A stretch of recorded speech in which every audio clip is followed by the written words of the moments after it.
Thanks everybody for coming out on a beautiful evening in North Kansas City. We're at F325 BBQ, and they're having a bit of construction out front. So if anybody's watching this, F325 is going to be open during construction. This is some Spire gas work, and you're going to be seeing a lot more of that around town. So ground rules for these sorts of meetings: this is an open forum. Ask whatever you like. I will answer as openly, honestly, and transparently as I possibly can.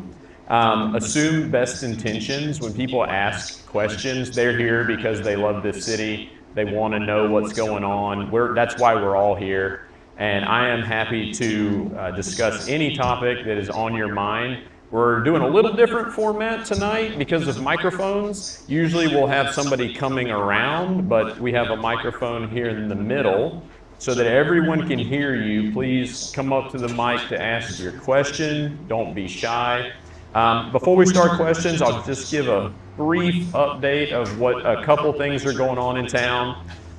First thing, always the question I get, I tell people, I played an 18-hole charity golf tournament the other day, and there were sponsors at all the holes, and on 17 of 18 got the same question: what's going on with the Royals?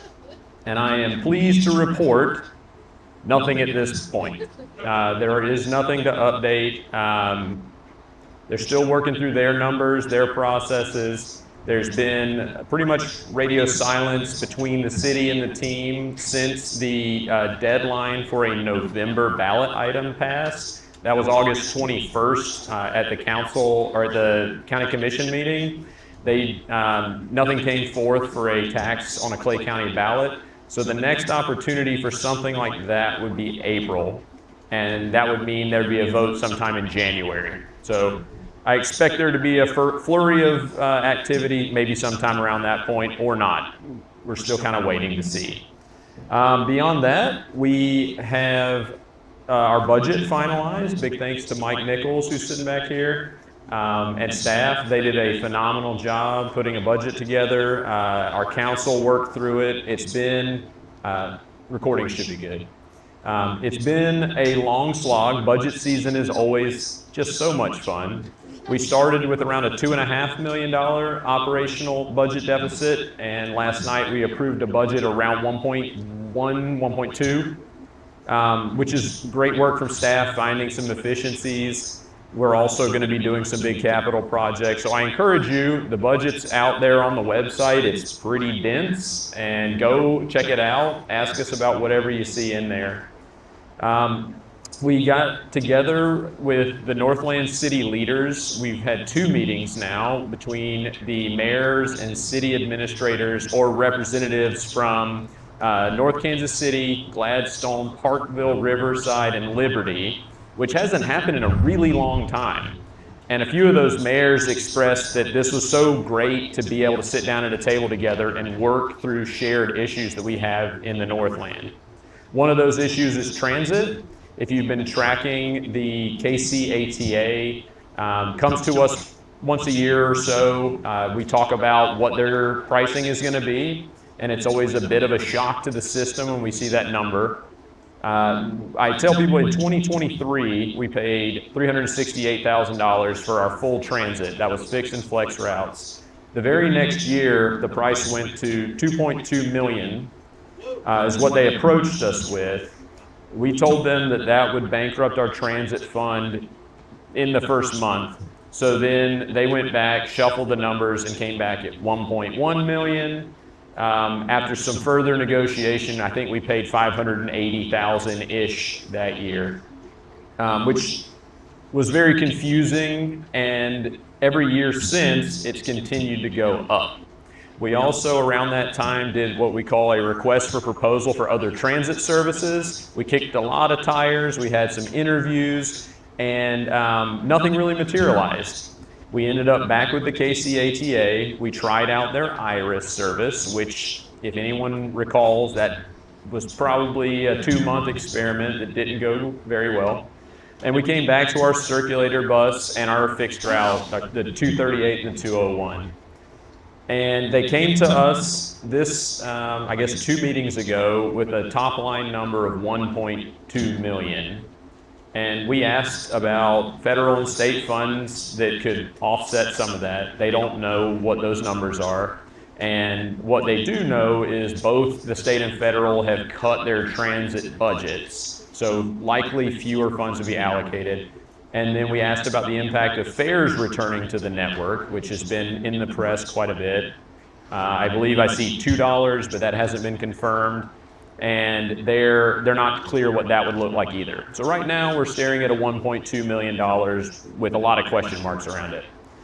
So we talked with other Northland city leaders. They shared similar frustrations, and Gladstone actually cut their fixed route service about a year ago and went to Iris. They had some struggles with the Iris program, and then they cut ties entirely with KCATA as of 2 days ago. They're out of their network, and they're piloting a new service called Guest. They're going to see how that goes. It's a ride-sharing, on-demand kind of service similar to Iris with more transparency and not run by a transit agency, run by a private operator. So we're going to be watching that really closely. Liberty, I believe, is also pretty deeply into getting ready to sign a contract, and then the other Northland cities are considering what that could look like. We've also talked with Liberty about a circulator bus they run. They have one that is mostly for senior citizens and folks who really need transit to medical and grocery type trips, and how they're funding it, what grants they use, and looking at alternatives that could serve that need as well, like a circulator style bus. At the council meeting, my friend Dylan here mentioned the desire to continue to have access to fixed route. Right now, the closest solution we have to that, and this is again very early, is to get in a guest vehicle and ride to the nearest bus stop and get on a fixed route bus in Kansas City. Then you could get south of the river. Not an ideal solution. We're working on it. Appreciate you bringing that issue forward. What else? We had a meeting with the school district. This is since the last town hall I had. We talked about it at a couple city council meetings. We sat down with the leadership of the school district, city council. We got in a room over at the high school. First time that's happened in a very long time as well. And it was a great meeting. Got to talk out some issues we'd had from lack of communication between the two bodies. The parking lot situation that was one of the hottest topics about a year and a half ago, where the church and the two houses have been purchased. We talked through that a bit. And we're also setting up an opportunity where we can meet more frequently with a subcommittee of each group. And we're going to talk about things like parking, like potential use of Norclay. That's the old elementary, or the one that's been used as elementary. It's an annex to the high school. Potentially being able to use that in community events. And how we can get high school students involved from North Kansas City High School involved in city government on boards and commissions. They're going to do a mock council meeting and use our council chambers, which is pretty cool. And we're looking to get a Citizens Academy put together. I see some Citizens Academy alums out here. We're going to get a Citizens Academy put together just for the high schoolers and welcome them if they want to join what we have existing. So with that said, that's about it for me. I'm happy to take any and all questions that are on your minds. Please approach the microphone.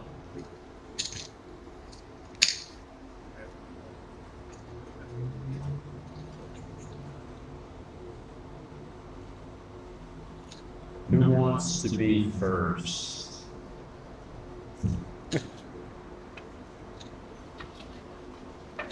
All right. Good evening. Good evening. I'm Jolene Shaw, and I just wanted to thank you for being so transparent in the meeting last night and your email this morning. Thank you for that. I appreciate it. Sure. Thank you very much. What Jolene's referencing, we had a fairly, I wouldn't call it heated, but a difficult discussion at the city council meeting, and there was some tension and we've worked through that. It was about the Equity and Inclusion Committee becoming the Community Enrichment Advisory Committee, and liaison appointments, and how we're going to go about that, the future of that group. And we're learning, we're working through all of it as we go. And as a mayor, I'm going to make mistakes, I'm going to have hot takes, and I'm hoping to get feedback from you all and from my council members, from my city administrator and deputy city administrator, and keep learning lessons as we go. Further questions? Good evening. Good evening. With respect to the transit system, in the past there have been discussions of bringing light rail up to the Northland area. And I know it's always very iffy, so to speak. Do you have any more information or update on that? I mean, that kind of goes along with the whole transportation issue, and I understand the economics involved with that. But Absolutely. it's a curiosity. I'm curious because I rode the bus for probably 30 years to where I work downtown. So to me, it's a personal issue of being able to provide good transportation for people who reside up here to get downtown. Absolutely. Thank you for the question. The question, I hope everybody could hear, was about light rail. That is something that we have studied a number of times, and I understand from the head of the streetcar authority that they are kind of quietly studying that in the background. They've not been really outgoing about that study because they didn't want it tethered to a potential Royals development, because most of the conversations tie the two together. And they want to be independent of that. So whether or not a stadium materializes, they want it known that that's a goal. To get into the greater Northland, you have to come through North Kansas City.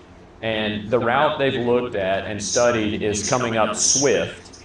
And the way they would accomplish that is, instead of the early renderings had it on the bridge that comes across on Burlington. Now they would be putting a dedicated bridge on, which surprised me to hear that's actually a savings than trying to shoehorn it onto an existing bridge, because there's so many things you have to do. And then you have to deal with MoDOT and highway and all the requirements of that. And so they're looking at putting a parallel bridge over the river. It would come across near 10th and Burlington, wiggle over to Swift, and run straight up Swift. And what I have tried to communicate is, while that's exciting, it needs to be substantially better than driving for people to adopt it. And something like a light rail versus a streetcar would be very preferable. Light rail does ratchet up in cost, but those cars that the streetcar runs are capable of going 60 plus miles an hour, but they would need signal priority. And so that's something we'll be looking at, is that possible to give signal priority on Swift, so when a streetcar's coming up, it's not going to stop at every single light like it does downtown. The cost estimate on that study is roughly $500 million, and how that gets paid for is an open question. Each time we study it, the numbers seem to go up. But because of the bridge in this one, I believe the number went down from $700 million at the previous study to $500 million. So cost savings, figuring out how it gets paid for is going to be tricky. If a stadium comes, I've been told that there's money that would be tied in that could help fund it. If not, we got to figure that out. But it is a priority. All right. Okay, might as well. Okay, with the talk of the World Cup coming, and we're so close to downtown, and I mean, we may not have the hotels right here in North Kansas City, but we're going to get a lot of traffic. We're going to get a lot of people coming in. Are we included in the discussions that they're having, for the whole, really, state, with bringing the World Cup to our city? Yes, so World Cup is one, I believe we're a little under a year out, and there's been a coalition of Northland leaders and cities and chambers that have put together the Go North KC initiative. Kim Nakahoto has her Go North branding on. There you go. All right, all right. The idea being that there's going to be a number of matches that are played, and each city, instead of trying to compete for the same group of people to join a watch party, how about we each take a match and throw a big party? The struggle we run into is that the World Cup, and I'm not sure if I'm even allowed to say that term at a public meeting, has so many overlays from FIFA that we're still unclear what their licensing fee is going to be. We've talked through what insurance might cost, which it would blow your mind what insurance costs. They mocked up a budget, a potential budget, for a watch party at Swift and Armour, right here on the grass lot corner. And there was the budget for the party, and there was the budget for the insurance, and they were roughly the same number, which is absolutely crazy. We have put into the budget, as of last night, purchasing a giant screen that still is pending council approval, but a huge screen that can be viewed in midday that would be watchable for parks events, but also for the watch party. So we're planning around what that would look like. We're obviously not going to have a game played in North Kansas City, but we're looking to catch some of that lightning in a bottle. And we're hoping that if we get a critical mass of people here, they'll filter out to our businesses whether we're allowed to advertise that or not. And it's really nice to see this coalition. Now, open questions for the World Cup. How in the world are people going to get around? That's the one just overarching, haunting most conversations. When everyone gets excited, they're like, great. Who knows how in the world anyone's going to get from the airport? All the rental cars will be gone. And Kathy Rose in Riverside, the mayor of Riverside, is really focusing in on that and keeping the rest of the Northland, I would say informed, but she's like poking us in the ribs, saying like, pay attention, this is important. I understand there's going to be a Northland transit hub that is to be determined in location that would then take people to a larger transit hub that would get them dispersed to the venues where the games are played. That's about what we know at this point. Yes. Well, I talk loud. So, what about people wanting to rent their homes or whatever? Are there going to be certain fees that people need to be aware of? Yep. Or So do they have to pass something because some neighbors may not want something? Yep. So the question is, what if people want to rent out their homes, kind of monetize this opportunity? Your timing is impeccable because we have a planning commission meeting tomorrow night, and I believe that's an item on the planning commission agenda. So if you have a vested interest, please come make a public comment. It's a touchy topic. We have in NorthTown a ban on short-term rentals defined as under 30 days, unless it's your primary residence. And then if you do so, you need a license. You have to go through a strenuous checklist. And I want to make sure people are aware of this because this is a rare opportunity to make lots and lots of money off of your primary residence. It's also allowed in zones that are R2 and above, again, pending that business license and inspection process, making sure it's really safe and registered with the city. So please, if you're listening or if you're watching, don't just throw your home out on Airbnb. There will be problems.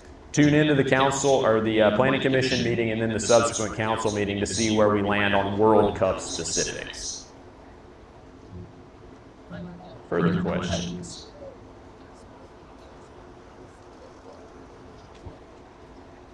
All right, big Mike's in the house.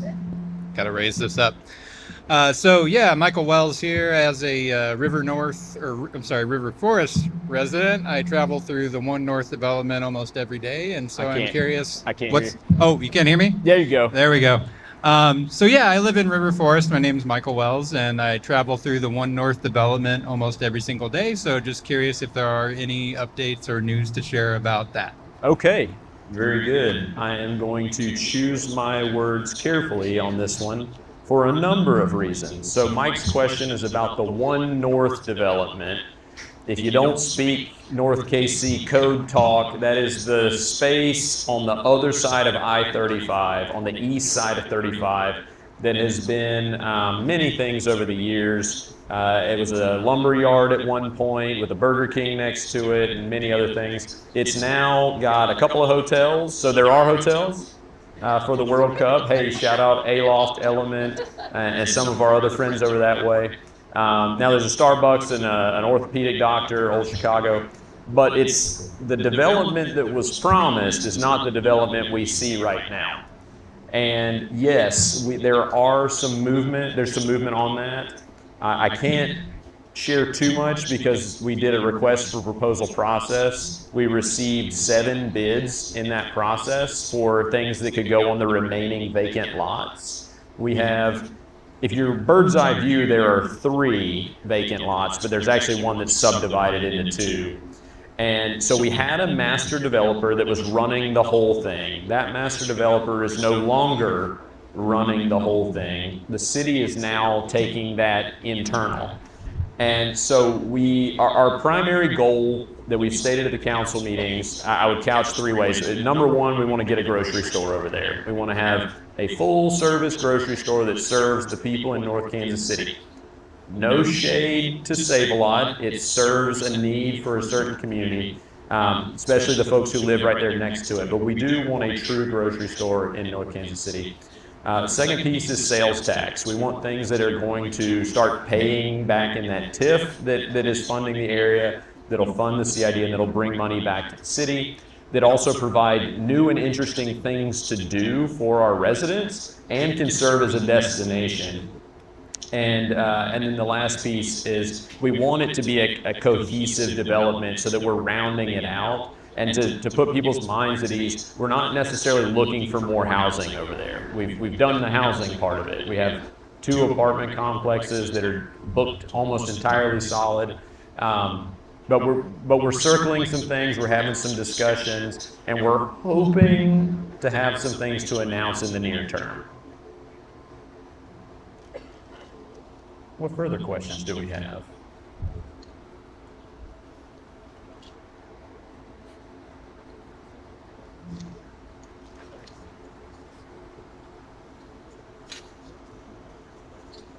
Okay, I got another one. Okay. To the microphone with you. Yeah. The original Cerner building Yep. over, is there anything in there now? Is there anything talking about going in there now? So you're hitting all the good ones. All right. So the Cerner turned Oracle campus. So that was built and given a very heavy tax abatement. And part of that term to have them basically not paying taxes is that it had to be their world headquarters. And then when Oracle bought Cerner, it became not their world headquarters. And at that point, the city recognized, filed the paperwork, and are saying now we're owed taxes. And that's starting to initiate conversations because Oracle's a huge company. The owner could write a check to cover taxes for the next lifetime. And so it's a small part of their portfolio, but it's a big deal to us. And we would love to see something going on there, on the hill up there. I know there are discussions of how that would be structured. It's a little tricky because it was built as a purpose-built facility that's on one single plot, shares one utility meter. And so how do we chop that up if we were to acquire it? So there's a lot of things being worked through. But I know Kim Nakahoto has been working diligently to find plans and put ideas together. Community partners also involved. But what we need to do is get the folks from Oracle who own the thing to come and talk with us about next steps. He said pickleball world headquarters. Oh yeah. I mean, the pickleball world headquarters of the world, right over there. It's getting bigger. Location 1.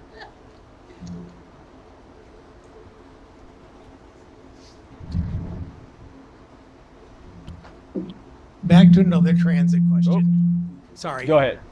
Back to another transit question. Okay. What about all the bike trails? I Yep. mean, I find them good but frustrating as a driver. And I understand kind of the psychology behind it, providing safe lanes, but particularly armor, it can really interfere at times with the traffic flow. And I know what's done is done, but are they going to do more of that in other areas? I mean, they did it downtown Kansas City, and it is a mess. I drove that for years with Salvation Army, and you go from 2 lanes to 1 lane to 2 lanes. Yeah. I'd rather not see that kind of thing in NorthTown. Yeah.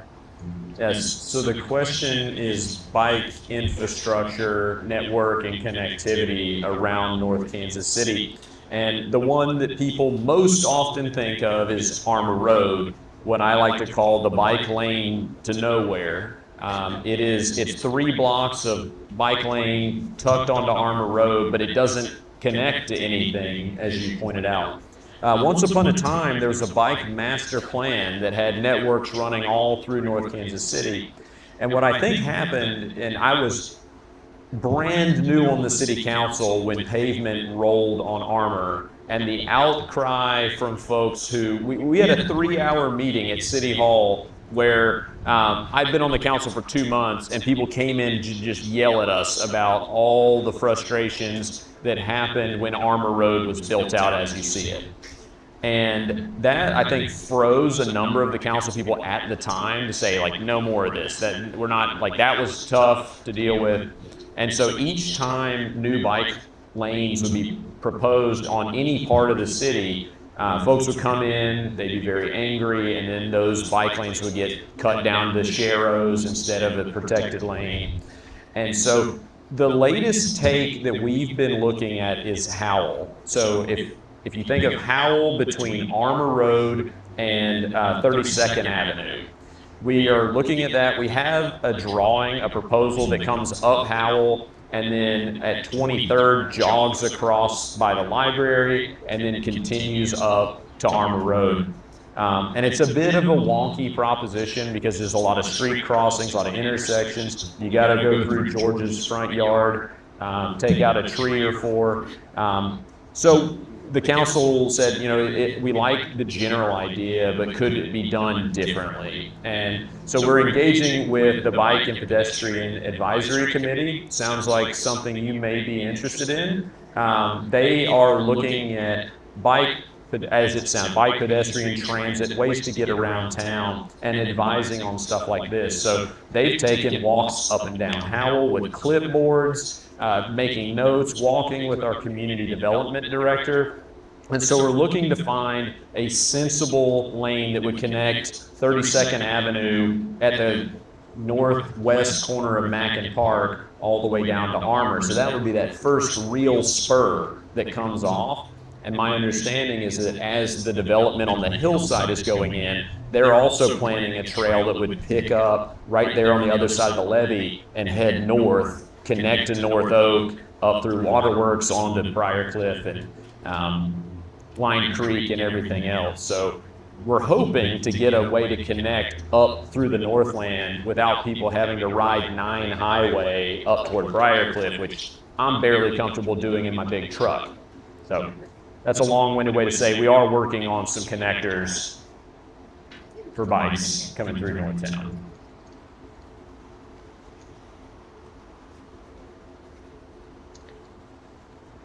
As a segue into the discussion about the apartment as a segue into the conversation about the apartment complex up on Howell, is there any other way for them to get in and out of that community without going through 32nd or down Howell?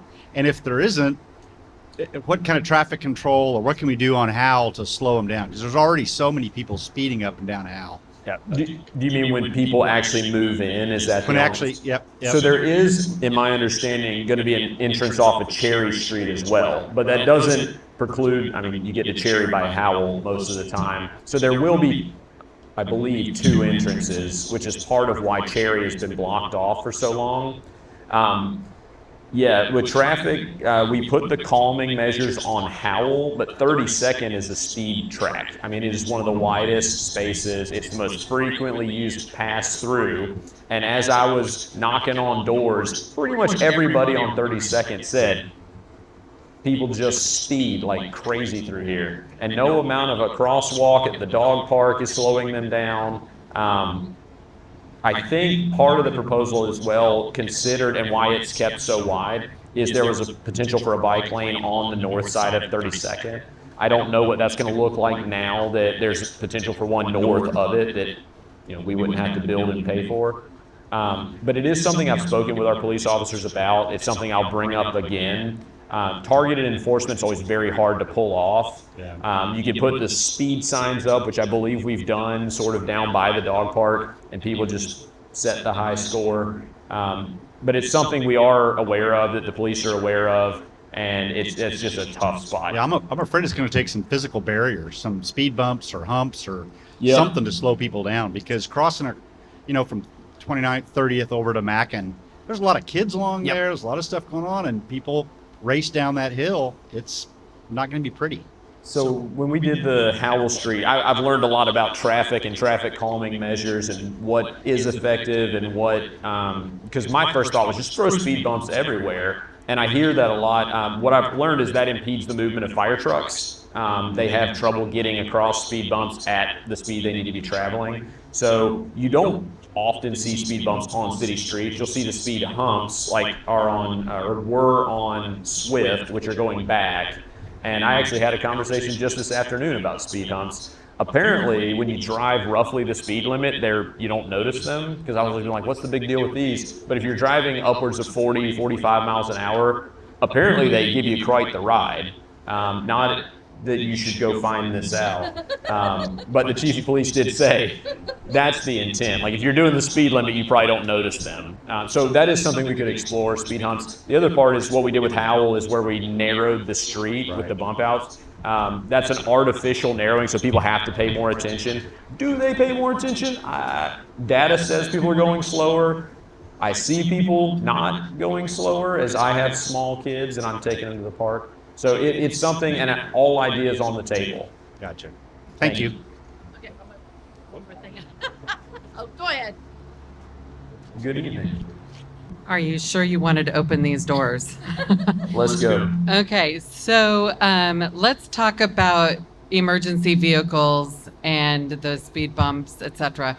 I would argue that the changes to Armour Road are more detrimental to our emergency services doing their jobs than any other thing that we could do in North Kansas City. We can't get an emergency vehicle from the residential area to North Kansas City Hospital without using Armour Road. And if there is a traffic delay of any kind with those medians in the middle, we cannot get our emergency vehicles to the hospital. Someone is going to die from that eventually because of that delay. We should not be impeding our major thoroughfare. We need to fix Armour Road. 21st Avenue we had a U.S. Foods truck going up 21st Avenue. We need signage in the residential area that says no commercial vehicles. We should not be having, if it's a delivery truck because someone's having something delivered from Home Depot, that's fine. But they shouldn't be using that in lieu of Armour Road, which they do. And if you looked at my ring history, you would see very clearly how problematic it is. I am for bike lanes. Sorry about that. That's I don't okay. know No, what the deal is. I've got no it shouldn't control. do that. No, ideally not. But I mean, my husband was in Gladstone riding his bicycle and hit by a Z71 Silverado, thrown 30 feet. I am for bike lanes. I'm not necessarily for them on Armour. It doesn't make sense. And the way that Armour was originally designed, Paging James to the stage. it was really for the traffic relief. There was relief points all through it that are now gone. Oh, thank you. All right, maybe step away and just talk louder. I'll try to talk louder. There you go. But it doesn't matter. Okay, so that's that is something that we really need to address, because with the development of the 100 acres, is what I call it right now, instead of the 100 acre wood, it's the 100 acres of Yeah. NorthTown. traffic is going to become a bigger problem, and we need to get in front of it because he's going to develop it either as a stadium or as an entertainment district. Right. We already know that. Yeah. All right. Speak to the mic. He's gonna. It's going to be one or the other. I'm going to try not to blow our ears out because I use microphones like a singer does. There you go. Okay. Maybe that. Nope. Really All right. bass heavy voice. He says. I don't know about that. All right, there you go. There you go. Maybe alto. So that brings me to the ATA. I think it behooves us to work with Kansas City, Missouri, and the ATA to come to solutions. Frank White III is on notice that he's got to make some big changes. But with FIFA coming, they're going to be using ATA buses. My husband works for the ATA. They are already planning for what they're going to have to do to get all 250 buses on the road by next summer. So they're going to be running the buses. If we stop service with them before the World Cup, we're going to be basically limiting people getting to the Northland.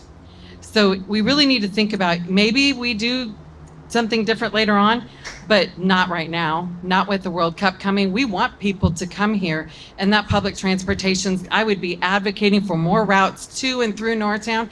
If Gladstone doesn't want to get on board, then that's their businesses that we don't care about. We care about the businesses here. We care about getting the events here. We're just across the river. It doesn't make sense to cut the nose off to spite our face on this one. We should find a way to get through for at least for 2026. That's the last thing I'm going to say. Some of you may have seen my post on Facebook today. I feel very, very strongly. I have mentioned this to the last 3 mayors. We need a better process for boards and commissions. We need to make sure that we, in church speak, we say we qualify the called, not call the qualified. So we need to raise people up into being on those boards, commissions, and now committees. But we need a better way. In our conversation that you and I had, one of the things that came out is you didn't know all the things that I'm able to do and why being on the planning commission was something in my skill set.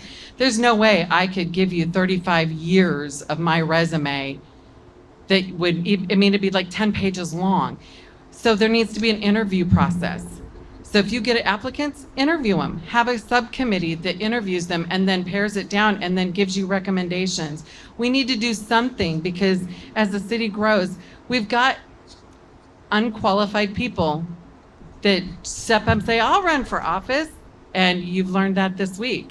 You're learning a lot as a mayor, but let's not throw the residents out with the proverbial bathwater because we didn't vet them and we didn't know them personally. Let's put a better process into place so that we can get more people that want to serve. Because I will tell you this, if you get somebody who wants to serve at the point that they really, really want to serve and we grow them in it, they're going to be more committed to our community. If we lose them at the point, and I'm just going to say it, it's me. If you lose someone like me that's passionate about this town at the wrong point in time, apathy comes in and then we don't care anymore. And that's the danger that you run when it's not that you appointed your friends, it's the appearance. And I think that's what happened with the city council meeting is you made a change and you were held accountable for how that looked, whether or not that was the intention or not. And so I'm going to advocate one more time very publicly for a better written process for getting the community involved in boards, commissions, and committees, that there be an interview process, and that also protects those in leadership from an appearance of nepotism. So that's my speech. Appreciate that. Can we look for a template maybe that other cities have used for such an evaluation process for boards and commissions? I think that'd be useful. I would say absolutely we can look for it. But if it does not exist, then in this 4.5 square mile community that's very unique and peculiar, why should we not be setting the example for what everybody else should be doing? It's how I feel about the rental properties being inspected on every 3 to 5 years. If you've got a rental property, it's a business. Inspect that thing. Make them have a professional inspection and make sure that these buildings are not falling around. My house is 105 years old. I've spent 15 years trying to fix all of the jury rigging that the previous owner did. So why should we not do, if we're going to be at 90 to 95% rental rate, which we probably are already there because it was 87% before COVID, if we're already there, why should we not do it better than any place else in the country? Because we're small and nimble enough that we can. So to answer your question, yes, we should look, but if it doesn't exist, that doesn't mean we shouldn't do it. Sure. And we can absolutely build it if we need to. I like to see what else is out there, not reinvent the wheel if somebody's figured out a good way. But valid concerns. Thank you for your thoughts and feedback. Further questions? All right. Okay, this isn't a question. Okay. But regarding the bike situation, we weren't here really when that all kind of started being put into place. I'll send you a video link. Oh, it's okay. I don't know. But this is another Key West. Okay, very busy Duval, very busy Truman, but they took, and there's a lot of bikes, as everybody knows, but they take residential streets and like maybe one day a week, your street is the one that the bikes use.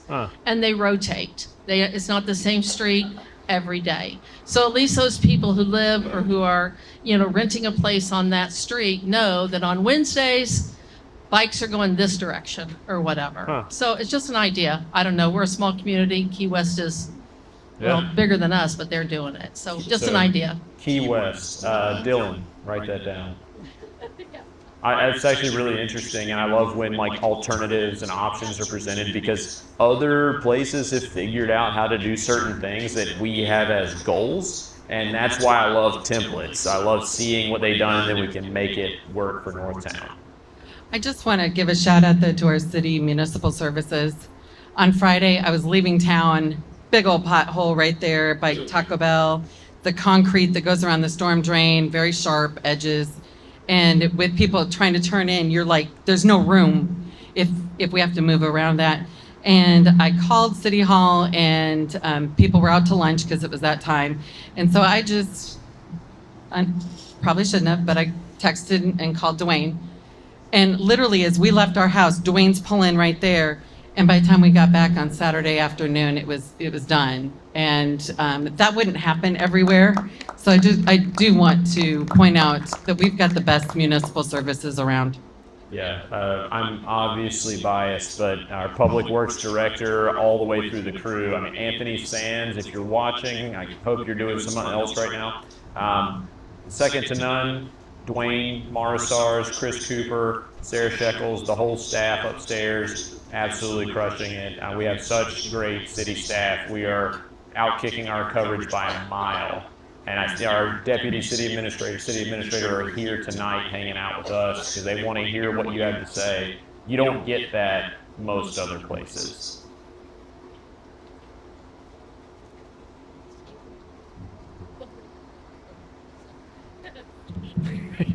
Okay. So continuing on the trend of not really a question. Yep. One of the things I do here is I work with Dylan on the North Kansas City Bicycle and Pedestrian Advisory Committee. And I just wanted to put in a plug for, you mentioned that we had done some walkthroughs with Shu, the city's development director. And I wanted to put in a plug for her because I've heard a lot tonight about bike lanes and pedestrian safety. And she's running a program right now called Safe Streets for All. Yep. And if you haven't gone to the website yet and used the little interactive map to drop pins and report your concerns, and it doesn't have to all be there should be a bike lane here. It should be this is a safety. This is a safety concern as well. And this study is going to be going on for about a year, and she's going to be going out to community events, and I think I can say that we're going to be helping out with that. Okay, so yeah, we're going to be helping out with that too, promoting safety in North Kansas City. So please, I don't have a URL for you, but Google that, find it on the city's website. report your safety concerns, and really take this opportunity and let's see what we can learn. Love that. Thank you, Mike. And a couple other shout outs while we're doing this. So the Bike and Pedestrian Advisory Committee is an ad hoc committee that was started by residents, by Dylan and Kathy. We sat down and had coffee, and they have put this whole critical mass together where they're making a real difference in the city. They're doing walk audits where they find spots in town that we might be missing a curb cut or the sidewalk isn't right here, and they're finding those, communicating to Public Works and making a difference, putting together bike planning. And then Dylan has this a program, or call it a program, I'm going to mess up the name again. It's the Week Without Driving. Is that right? Okay, the Week Without Driving. We're going to have some stuff coming out, so if you're on the socials media, or if you're following what the city's doing, it's a week in late September, starts the 29th of September, and it's to see what it's like to not drive. If you imagine life without a car or a vehicle, I see George over here like, no, sir, not a thing. But to find out what it's like to need public transit or to use alternate methods to get around, bikes, walking, and to try as best you can to either go a day or a week, an entire week without driving. I'm going to give this a shot. I got 2 little girls to get to school, so I'm going to be greasing up the wheels on my e-bike, and we're going to give it a go, and I'm going to try to film some of this as we go. But it's a really neat initiative, especially as we're talking about transit and we're looking at our budget for the ATA and what that could look like. Really cool. The other thing to plug is, since Mike's spoken twice now, I'm going to plug your stuff. That you've got the North Kansas City Historical Society. Yeah. If you're on the social media groups, there's now, I believe, a North Kansas City Historical Society Facebook page that's putting stuff out and sharing it across the neighborhood groups. Really, really cool stuff that he's finding. And Mike's a librarian by trade, so he's got access to the good stuff. And he's finding yearbooks, he's finding old pictures, working with the business council to kind of bring that history of NorthTown to life. And there's a lot of really cool stuff here. I mean, this is an old railroad town, finding out how all the streets got built out and why we're still on a grid system that everyone else seems to be building cul-de-sacs. Like, we got front porches we can sit on and talk to our neighbors. We used to have a streetcar that ran efficiently right through here, all the way to St. Joe, I understand, which is, they paved over it. Anyways, North Kansas City Historical Society, thanks for doing that. What other questions do we have? You haven't touched on the Presbyterian Church and what's happening there? Yep. Did I understand that's R1 zoning? Yeah, I believe that's right. So the Presbyterian Church, that's the one across 23rd from the high school. That property was sold by the church. They also owned the 2 houses on the south side of that. They sold all of that to the school district, and the school district proposed a parking lot. Some things happened, some meetings were held, and that parking lot did not get approved. At the behest of the nearby neighbors. They really said, please don't shove a parking lot into our residential area. And to the credit of the City Council and the Planning Commission, listened to those concerns and rejected the proposal. Also, to the credit of the school district, they were trying to solve a multi-decades-old problem by doing a thing that was offered to them by the church. So both sides were acting very rationally and trying to solve problems. Unfortunately, that just didn't materialize. So, after all the dust settled from that, the school district ended up selling the 2 houses in the church to an investor who has now surfaced on the neighborhood Facebook page. And he's invited people like, hey, if you see me around the properties, come say hi.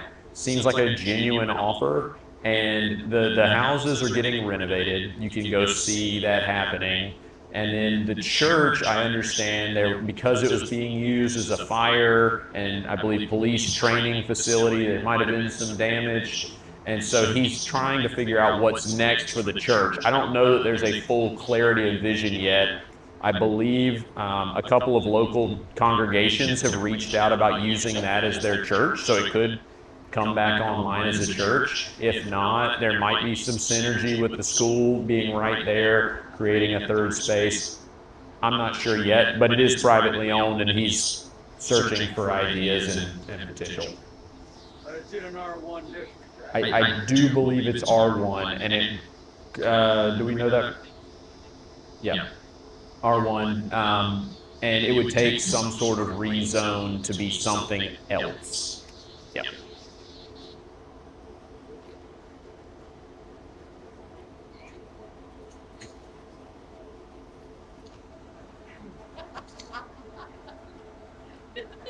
Same voices, different questions. I love it. What's the status of the timeline for the new park that's going over in the River Forest area? The River Forest Park. So, hey, great question.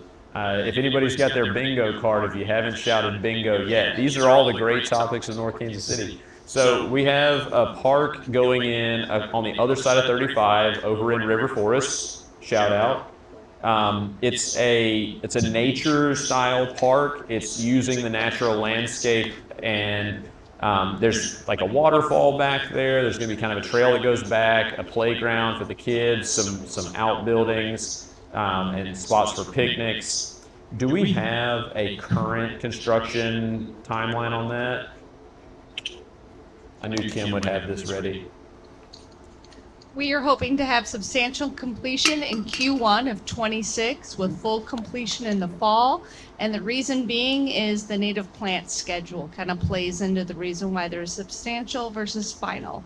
But we are actually hoping to do an open house. Right now it is very tentative, but Tuesday evening, October 7th, right before the city council meeting, we're looking at 4 till 5:30 p.m. The playscape should be vertical. The building should be almost done. Most of the trails should be in. You'll actually be able to recognize from the park features. Please stay tuned to the city's communication channels for more information, but we're hoping to have everybody come out and take a look. Tuesday, October 7th. Tuesday, October 7th. That's incredible. If you haven't at least been over to the end of 26th Avenue, you can kind of park at the end of 26 and like look out over the park. It's remarkable. Mega KC has been doing phenomenal work on all of the things over there, and you can also kind of conceive of the scope of the erosion control, because the way this park was originally conceived as a park, what it turned into is an erosion control project with a park nearby. And the erosion control was so significant when they started cutting the trees off the side of the hillside, things were crumbling off. Like people's backyards were starting to fall off the side of the hill, and it just kind of took over the whole scope of the project. But we've made some hopefully final approvals on the erosion control, the last bit of retaining wall, and we're going to have a really, really beautiful park down there. Very excited to cut that ribbon. And shout out to Amy Clark, who's been kind of shepherding this along for years. She's one of the Ward 4 reps, has been just doggedly dragging the rest of us along until we finally got as excited as she is.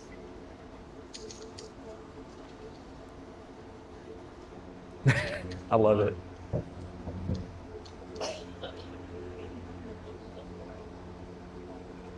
Okay, different track this time. What's that? What about the city's relationship with North Kansas City Hospital? They recently changed their name to North Kansas City Health. Yep. Does that affect anything of the relationship or the ongoing interactions with the city and the hospital? Sure. Were you around in the era of the sale of the hospital being a major? Okay. So the question is rooted in some real North Kansas City history. It does not. The name change and brand refresh was a rolling of the Meritas brand into North Kansas City Hospital and forming a central brand. There was a lot of work goes in. I don't understand much about branding. It kind of goes over my head. But the way they mocked the logo up is Dr. Righteous, the CEO of the hospital, showed me most of the health logos that exist are in that like aqua blue green color scheme, and you can all look at them, they're all kind of the same. And so they went a completely different direction with color. They went to a more condensed NKC health, so it's still a shout out to North Kansas City. We're still the same relationship we've always had. It is a locally owned hospital. It's a pillar of the community. Both of my girls were born there. It's a place that is very important to who we are as a city and potentially looking to expand. They also partnered with the Mayo Clinic, which made headlines quite a bit. People misinterpreted that, thinking that Mayo had bought the North Kansas City Hospital and that we slid that under the radar. Not at all. It's akin to a subscription into that Mayo network. It's their care network. Gives us access at North Kansas City Hospital to the entire catalog and provider list of the Mayo Clinic, which is remarkable. And from what I understand, the cost of that partnership to us is immediately recouped in the resources and training provided by Mayo that we don't have to develop internally. A lot of really cool stuff.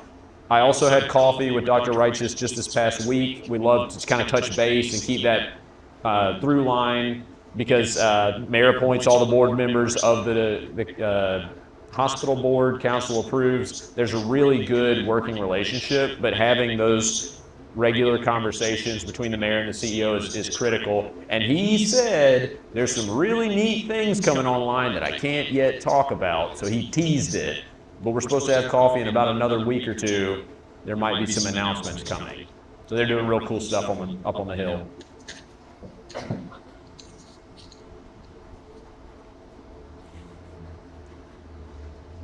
What other questions do we have?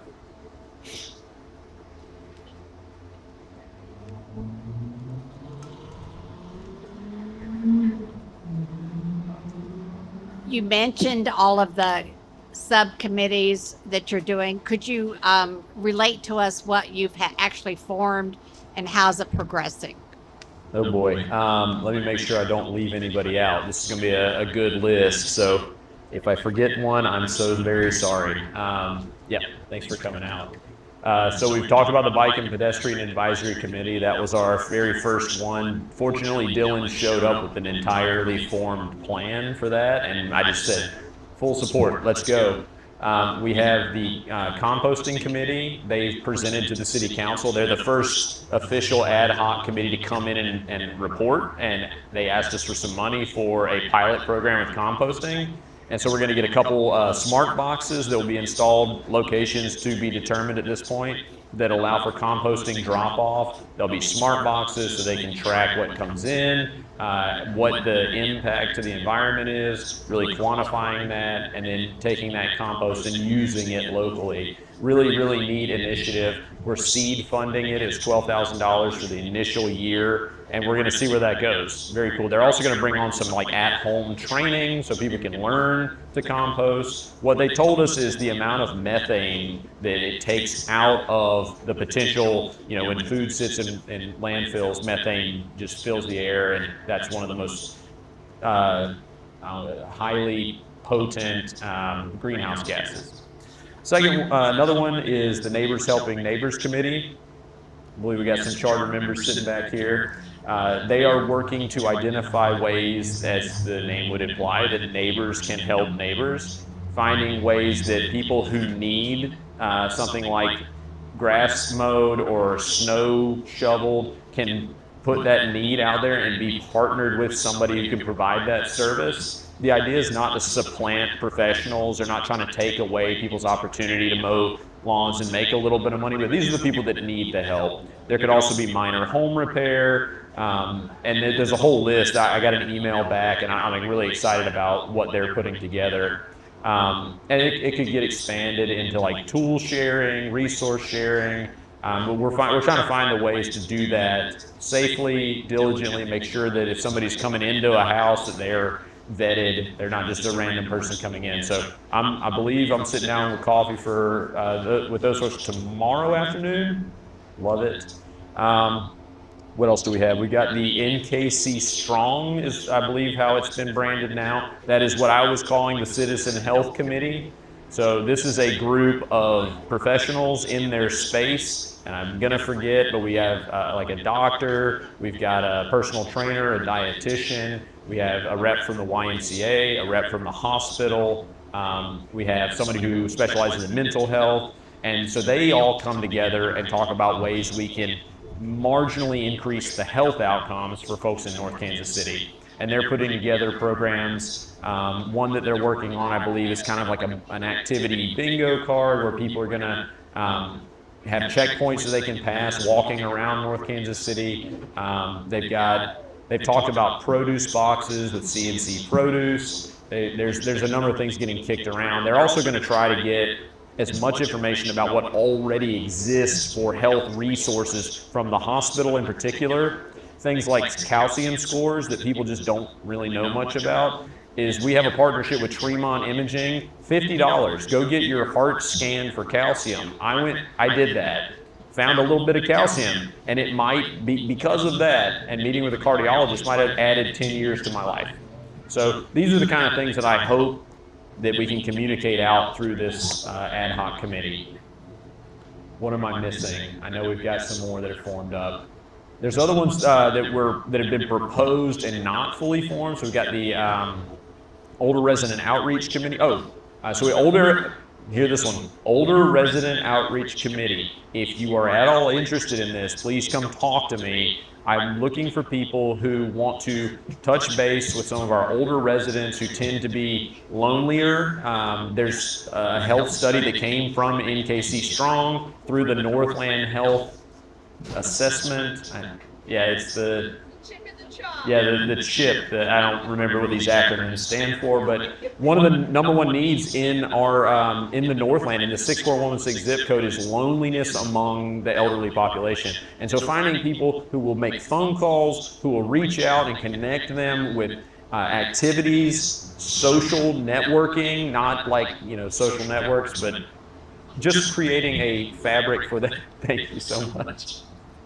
Appreciate it. So Old Resident Outreach. There's also the New Resident Welcome Committee.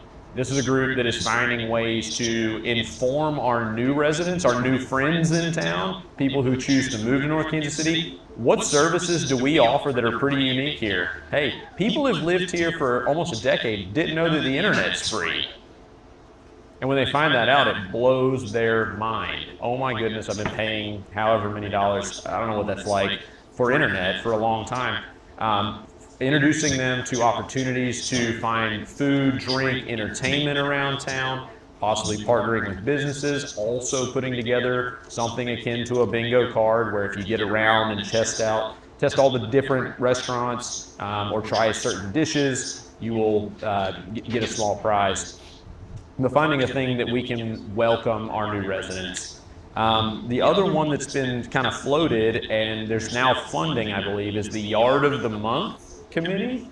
And so Ward 3 currently has a Yard of the Month sign that they pass around. They accidentally stuck it in Ward 4, so that's okay, a beautiful yard. But now we have one for each ward, and I'm not certain how that's going to get administered, but we might form up an ad hoc committee that will judge yards and hand out signs, could even dovetail into holiday decor, who has the best Halloween decorations, who has the best Christmas decorations. Those seasons are coming up. So if you're listening and that sounds interesting, let me know.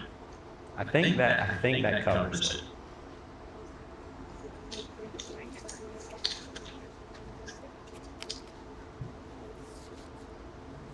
I'm back.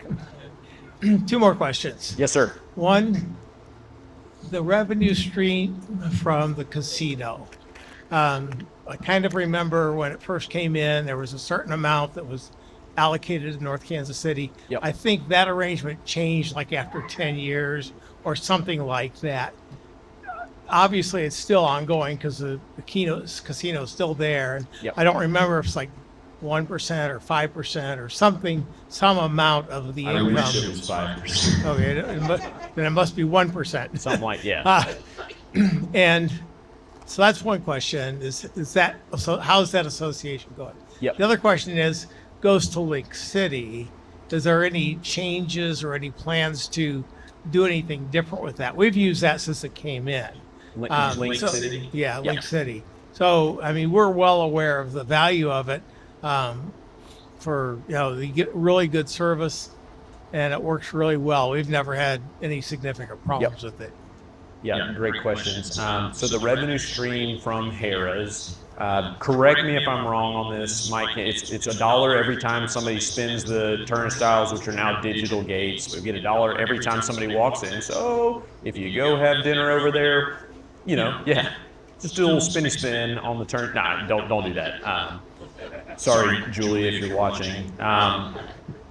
So that's one piece, and then it's 1%, I believe, of net revenue. So, and then the ground lease, yeah. And what do we remember what that number is in the last 12 months? Total? Yeah. Total, we're about 10 and a half, 11 annually. Annually? It's gone down a little bit over the last 3, 4, 5 years. Yeah. But this year over last year is looking to, it's positive, but Yep. Yes, so $10.5 million. And that goes into our gaming fund. And at the time the casino was put in, the city leaders at the time made what I would call a really good decision to separate that revenue stream out so that it didn't just get bogged into our normal ongoing operations. It would have been very easy to do that. It's like, look, we have all this money, let's do fun stuff.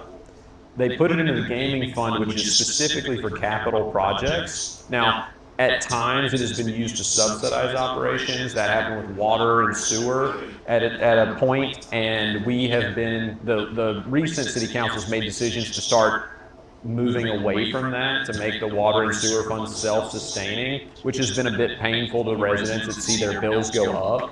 I will say we're still lower than most of the metro by a good margin, but we are heading towards self-sustaining funds. So the gaming fund does stay allocated toward capital projects. And so when we look at our budget spend, like our operational deficit's 1.1 million, we have a much larger deficit on our capital projects because we have such a solid gaming fund. Now, we also plan for a day that I sure hope never happens, that Caesars decides to pull Harrah's out of North Kansas City. The reason it's so good that we have that as capital only is it wouldn't impact our operations much. It would still hurt. We wouldn't have, we wouldn't be able to renovate our water plant like we were able to do. We wouldn't be able to do a lot of the capital projects, but it's a great resource, and it's been a stable, it was declining for a bit, but it's back up. Second question was Link City. We had a 10-year agreement, then we redid a 3-year agreement, which I think is coming up 2 years. We got 2 years left. So Brooks Brown, Aaron Wendell, who run KC Fiber, is the new branding, and they also have a big data center. What a lot of people don't realize is most of the Netflix traffic that goes worldwide runs through the data center right here in North Kansas City, along with a whole bunch of other. It's magic to me how it all works. But they are operating a truly unique service. The city put the fiber in the ground, outsourced management to them, and they said, well, first we're going to give 100 gig connections to the hospital, the school, and the library, and that's an unbelievable benefit to our community. And then residents will get it free, and at the time it was 10 years, renewed for 3, and I believe there's support to continue that as long as they can continue to operate the fiber. So I don't see that changing. The other large agreement that's relevant to North Kansas City is the YMCA. When the city built that facility, in an attempt to add amenities to the city and then try to run a fitness center, turns out it's hard to run a fitness center for a city that's not their core proficient, operational proficiency. So it got outsourced to the YMCA. They immediately took it from losing $1 million a year to profitability within just a few short years. The contract, though, at the time was so very favorable to the YMCA, where all they were really on the hook for was maintenance and small items, capital items, still city responsibility. And we paid them a management fee. We paid out a portion of revenue. When we got to the end of that first 10-year contract that we renegotiated, now the city is handling maintenance on the building because we own that building. That's our facility. And we no longer pay that management fee. We no longer have the whole profit sharing piece, but it is a big benefit to our community to have that. And now we have 50% off for residents of North Kansas City. So if you want and you don't have a wine membership, it's 50% off whatever rate you qualify for. So get after it. That's where you go vote. Oh yes, and as Jack pointed out, you might recognize Jack. He's the guy in the bow tie on election day, stamping your ballots. Go vote at the YMCA as well. It is our polling place. All right, we've been at it for almost an hour and 20 minutes. Probably got 5-10 more minutes for questions.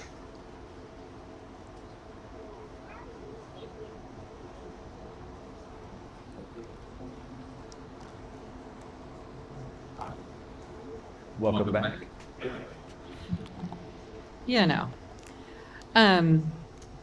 I have been, and I will continue to be hard.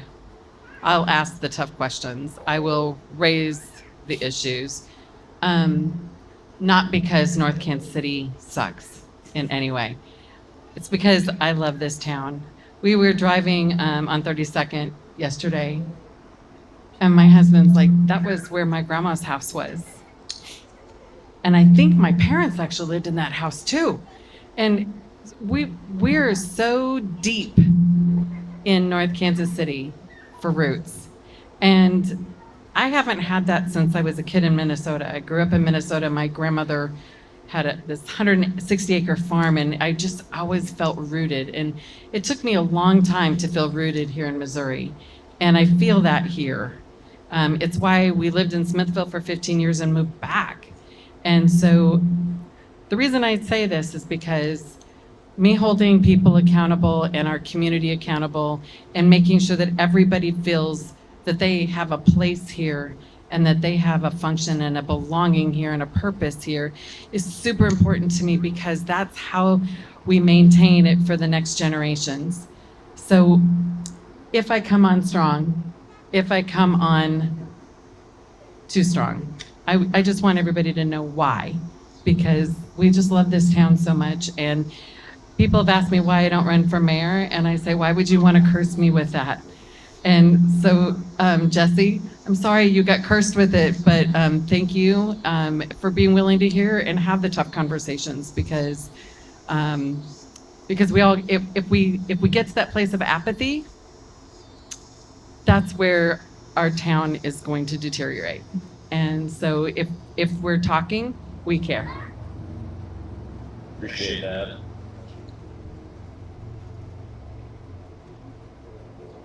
Further thoughts or questions?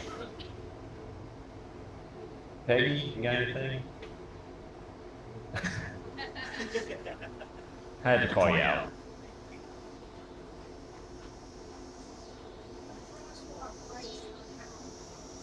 Eh? Oh, she does have a question. But Andy's going to ask. Yeah, very good. Yeah. Andy Staver, we live at 30th and Howell, and we're still concerned about the excessive speed on Howell and the lack of awareness of drivers and the crosswalks. Yeah. And I know you, when you were a council member, you had it painted the next day when it was a concern of ours. It faded, unfortunately, very quickly.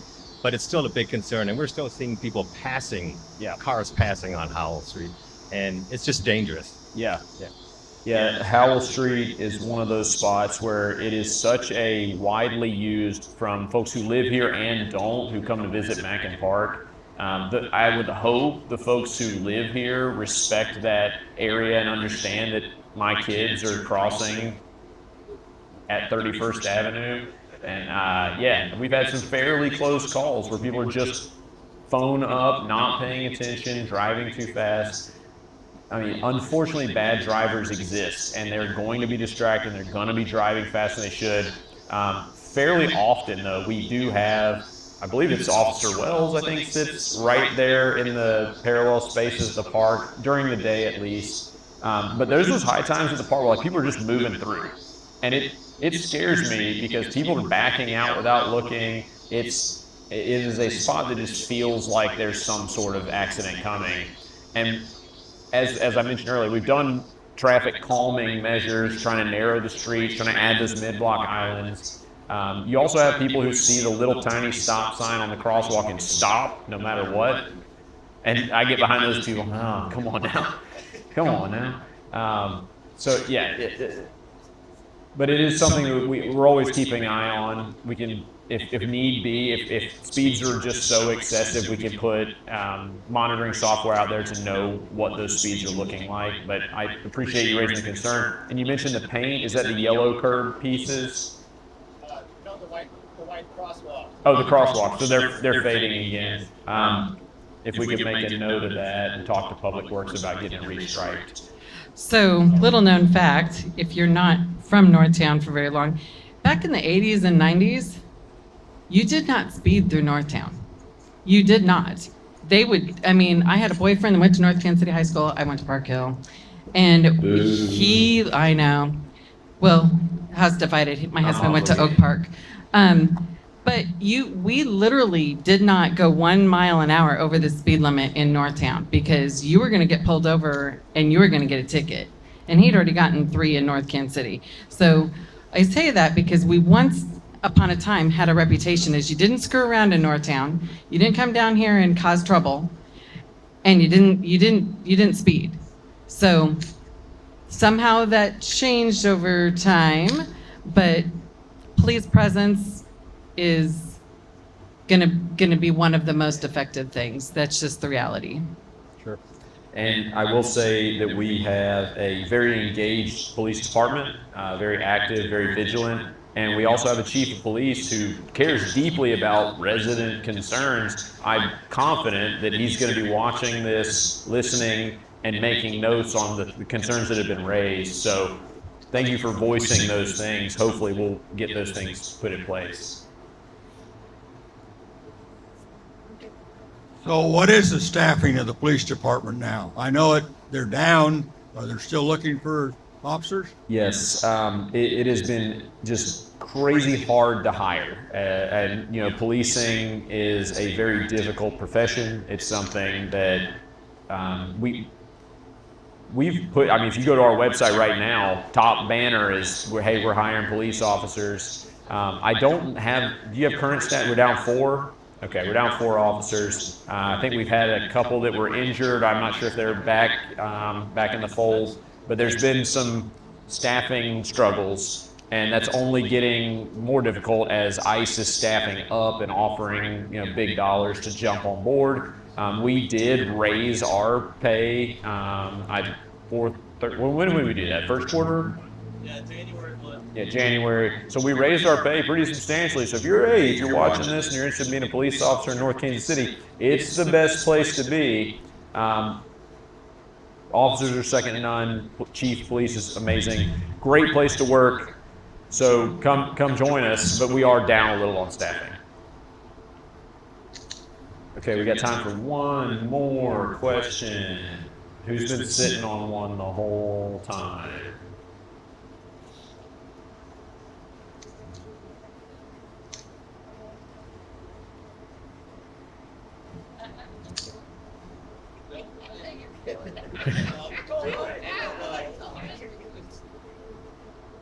Okay. Mike, are you asking a question? Okay. I wouldn't dare. Yeah. Thank you all so much for coming out. What a beautiful evening. Again, F325 Barbecue, thank you so much for hosting. If you're watching this, come grab some barbecue, especially during this construction phase. Really appreciate the questions, very thoughtful. Love it too. Love to have residents ready to engage.